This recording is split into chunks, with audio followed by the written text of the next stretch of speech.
Good morning and welcome to another Friday vlog. So, papunta tayo today na Dolores Shrine. It's 5:20 in the morning. 21 in the morning.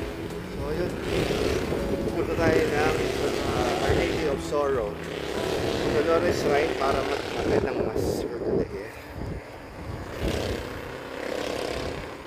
So, madilim pa. So, have a nice day and stay safe, everyone.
Pagpabasbas ng mga may sakit.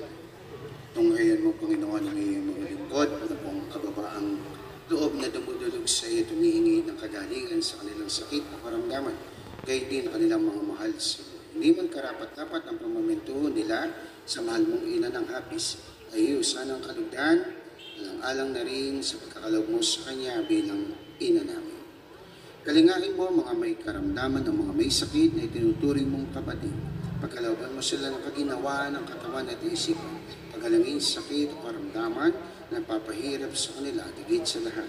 Panginoon, lulutan mo sila ng kagalingan ng isipan, lulutan mo sila makapagsisi ng kasalanan upang ito ay mauwi sa mapayapang pamumuhay.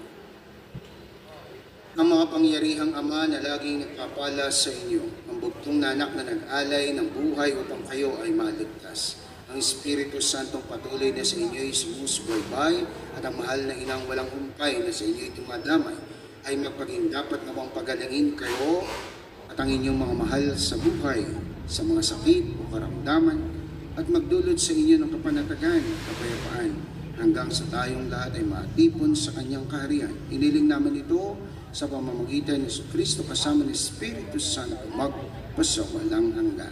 Amen.